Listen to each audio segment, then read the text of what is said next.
Good morning, Treasurer, and thank you for this opportunity to be part of the public record. My name is Ron Nelson. I own and operate a business in Las Vegas. I own a home in Las Vegas. My children were born in Las Vegas, and we made a choice when they became school age to give our kids a Catholic education.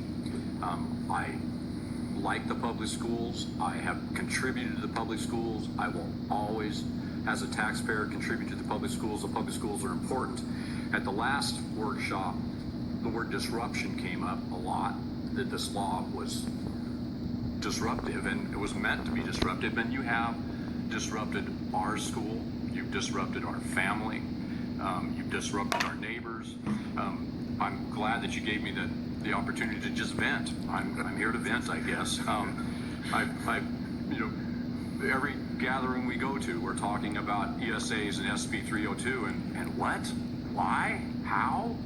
Did we vote for this? Well, we either did or didn't vote for it in the last election, electing our representatives who got the keys to the bus and took us to where we're at now. It only takes a mule to pull down a barn, but it takes some good carpenters to build a barn, and now's the time to build the barn. I'm going to challenge you again, Mr. Treasurer, to write the regulations so that this law can stand and is constitutional and fair and just. And yes, the 100 days are not fair and they're not just. Why 100 days? Why not 95? Why not 150? Why not 3.5? We're all just, our heads are spinning. We're all on the same side. We're at a party. We're all yelling at each other about the same thing on the same side.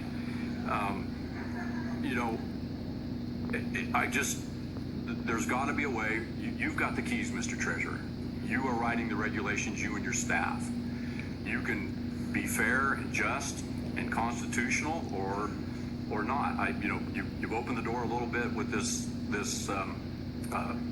take a class that doesn't exist in a school somewhere, but that doesn't get us out of the thing. Mr. Nelson, that's 2 minutes. I'm not a constitutional lawyer. I'm just a layman. I'm a taxpayer. I'm a father. My wife and I made a choice to send our kids to Catholic school. We want to be part of this thing.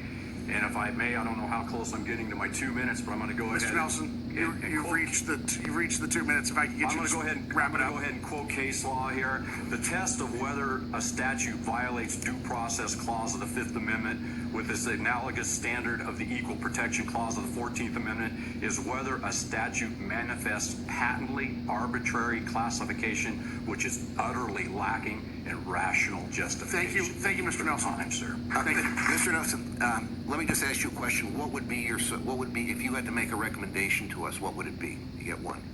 Get rid of the 100 days. Put on an online course. What would be your suggestion? My suggestion would be to write a regulation that says that a military family